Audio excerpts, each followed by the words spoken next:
Hello, Renee Flamont here. You guys, after last week's videos, I went right into this topic of the power trip that the narcissist is always on. Because we did touch upon that last week and how it makes them feel great when you're swooning for them. It makes them feel great if they can twist you up for the day. It makes them feel great if they feel powerful. And what makes them feel powerful is that control that they try to exude over you, have over you, inflict upon you from the minute they meet you. And that's what all last week was about. We talked about that, right? They try to take that control right away. They approach you with an urgency. Why? Because they're filling supply, right? They need it. They need supply tonight. That's why they're out. They need supply. That's why they're online. They're looking for extra bench warmers. Their relationship isn't going great. They need to feel like the head honcho. Maybe they're in a fight with their current supply. Maybe their current supply is onto them and now knows that they're really not worth much at all, and they feel they need to go out and feel like the big kahuna, and they're gonna go online and they're gonna charm you, and that's gonna make them feel better. I want you to understand how much goes into their power trip. So they're coming at you from that perspective. They're trying to make themselves feel good. If you're in a relationship with a narcissist, you've seen this 1,000,001 times. How many times that they seem like they just made you feel bad just because there was no reason. There might not be a reason. Or the reason might be, so off-putting, I don't even want to say it. They're supposed to be your partner, yet they heard you on the phone today. I used this example recently, and you had a blast of a day, and you're talking to your girlfriends about what a good time you had last night, or you're talking about your brunch that day, and you're high on life. You got a promotion. Everything's going great for you. Well, I don't care if everything's going great for them as well, which generally it isn't, because they're always in the middle of a bunch of chaos that doesn't produce anything. But if they see that going on for you, for example, that happened. Me and my brother, we had a lot going on for us that was very, very positive. A lot. My narcissist felt so out of control and so powerless because not only did we have a lot going on, he had zero going on. Zero. Zero possibilities for anything to go on. Zero ambition to make anything happen in his life. The power trip that he wanted to be on couldn't be achieved here. He was the bottom of the rung and he knew it.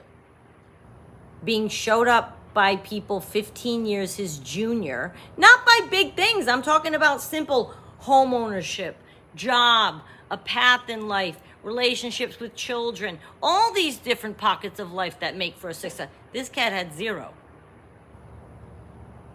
How do you think he felt? You think he felt powerful around me and my family of all achieving, working hard, productive, independent people? And here's a cat that can't live on his own? 63 years old? Think about that. He didn't feel powerful here. But when he came and he met me, he was powerful the first night because I fell victim to, you're not going anywhere. You're sticking with me. What did I allow on that first date? I allowed it to be like 7 hours. Met in the afternoon, went from one place to another. 7 hours later, I'm getting home. I'm like, what am I thinking? But I thought it was a whirlwind. I thought, isn't this nice? I gave him all the power that night. The power trip for them is a lot. And because I gave him all the power that night, he came back another night, and another night. And I never took my power back until I discarded him, all the different times I discarded him. He absolutely couldn't handle once I took the power back.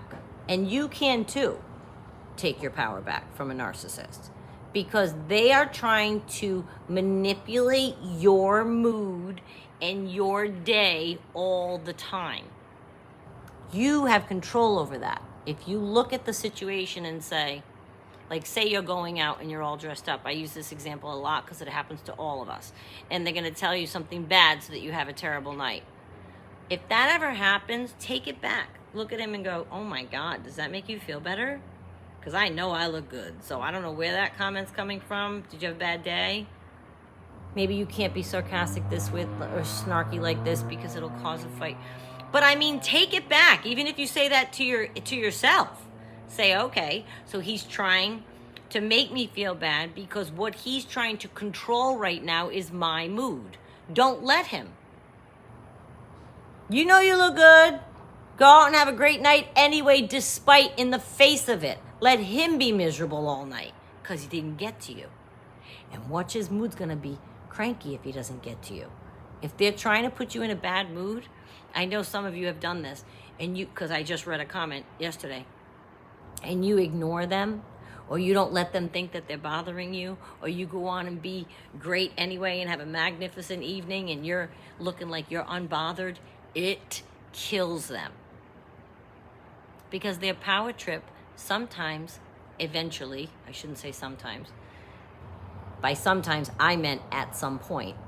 But their power trip eventually gets to where they just want to destroy you. I don't care if it's a narcissistic partner, a narcissistic friend, business partner, family member. If the person has this disorder and things are going awry now and you're taking your power back, they want to destroy you. That's going to be their power trip.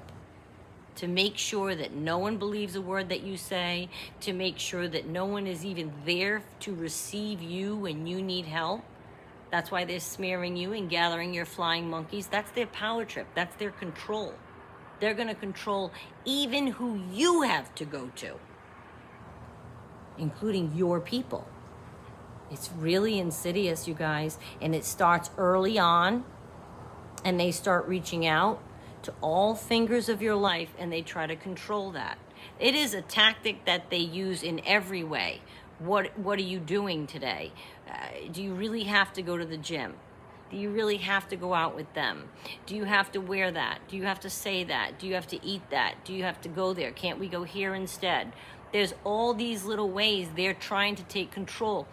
They may not even care what movie you see, but they want to win the argument on what movie you guys see. They might not even care what restaurant you go to. Deep down inside, they don't care. They'll eat anything. But they want to win the argument about what restaurant to go to. They want you in a good mood. They're going to come in with extravagance, right? The bribe. The bribe. The breadcrumbing. The buttering up the person. They're going to come in and it's going to be flowers maybe, or hey, get yourself ready, we're going to dinner. This makes them feel powerful because you might swoon and go, really? Just that reaction makes them feel powerful. Now, am I here to down every single attempt they make and have you go, oh, please? No, but if somebody comes in with flowers and blah, blah, blah, blah, chances are they did something, they're about to do something, they're buttering you up for something. I'm sorry, I'm calling it like I see it, like I've always smelled it and known it to be. But you can react, oh, thank you, and you can put it and go get. I used to react so big. Somebody could pick a flower for me from the yard, and I react so big. Why? Because I have to make them feel good about what they did. I have to make them. I'm not making anyone feel good about what they did. Am I appreciative of? Yep, I can say, thank you. Sure, I'll get ready. I'll be ready in an hour. Not, oh, that's so nice of you. How romantic. You planned a night for us and you got me flowers first. I'm exaggerating. But I can be annoying like that. Like really laying it on thick and making someone feel so good about this little action they took. Meanwhile, they're lying and cheating their way through the weekend and I don't have any idea. So now I feel foolish, right? Stop yourself. And realize that a lot of what they come at you with has to do with the power trip that they're on. They have to be in control at all times. That includes how you feel. That includes the situation. That includes dictating what you do. That includes dictating how you feel. I think I just said that, didn't I? About yourself from day to day, from minute to minute. Minute to minute. I had the narcissist before this channel say the meanest, meanest, meanest things. And then shows up with a cup of coffee and home fried potatoes. And it's, well, what's the matter? Come on, let's just go out. Like it was no big deal. So you tried to control, to make me feel low. You said this mean, mean thing. Now you're trying to control it to see if you can bring me back out of it. That gives them a rush too. They crushed your soul. They made you feel terrible. And now they're coming at you with coffee and home fried potatoes to make me feel better and go for a ride with you to the beach. They want to see if they can make you forget about the mean thing they just said. How much control does he still have? Unfortunately, I let him have some control there for a while. And I'd say, sure, all right, we'll go to the beach. Now you might say, well, that's not letting him have control. Sure it is. I shouldn't even talk to anybody ever again that just said this mean thing to me. And I'm eating the home fried potatoes, sipping the coffee, and going to the beach? They're trying to do that to see if they can. They have to test the waters. Oh, okay, so I could be this mean to her and I still got her to go to the beach. So the next day and the next week and the next month, it got worse and worse and worse. Why? He knew how far he just got, and I went to the beach anyway. And then it ended up people. He was spending time with other people, which now I realize it was the whole time, but now it's in my face. Other people are involved. But I'm still talking to him. My behavior is that I'm still seeing him. He wasn't living here, but I was still seeing him. So now he knows what? Oh, I can do anything to this one. Control and power. And now he ended up finding himself someone. And I told you I've spoken to the girl. All I can think is that girl has that same emptiness inside, that hole of self-love that we've all experienced. And she is right now in the world, or at least she was then. I don't know what, this is a year later. I don't know where they are or what they're doing now. Thinking he was all that in a bucket of chicken. He had such control over her that there I was, and you can look up those videos from like a month ago or whatever, that I told you I talked to the new supply. It took me a long time, a year, like it was a long time coming, but she was so enamored by him. And in the face of what I was telling her and the receipts that I was showing her, she was saying, I feel confident in my path with him. Because while I was sharing the receipts with her, he was love bombing the death out of her, I'm sure, and controlling the situation. Because the power trip for him is, no, no, no, no, no. Renee's not getting this girl over to her side. I'm gonna win this. I'm winning this. And he did. And I never spoke to her again. She is under the, and you do feel like you're under the power of them, like you're under their thumb, like you can't make a move. I've had people say that to me. I feel like I can't make a move. I can't even breathe. I'm suffocating. He's choking me. I don't have any space. That's because they're trying, that's any abuse 101 is they try to control you first. That's like a tactic they use to get you where they want to get you and keep you where they want to keep you. And they control you with, like I just mentioned, the bribery. They control you with the breadcrumbing. You think you're going to leave them, and the breadcrumbing, I made a video recently, please look that up. That's when they promise you things that never happen. They're controlling you. You say you're going to leave if you, well, you promised this forever, I'm leaving.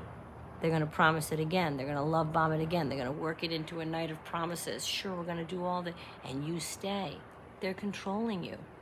Their power trip is making you think and watching you swoon. They're promising you all these grandiose things, be it marriage, a house, a vacation, a car, whatever it is.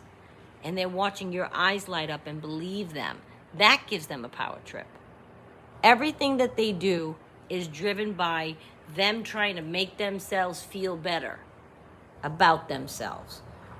They're not going to do something anonymously. They want everyone to see it, and they want everyone to make a big deal of it. I told you my narcissist used to make the biggest deal of ordering me flowers. Twice I watched him do this. Room full of people, he decides he wants to order me flowers. He's on speakerphone, pacing back and forth, and back and forth, and back. How long does it take to order flowers? And I had somebody once say, can't he go in the other room? Like, why is it? And then the flowers come in. He's like, I got something for you. Like, he wanted everyone to just know. I've had friends say to me, did you ever get flowers that day? Because I guess I missed one of these displays.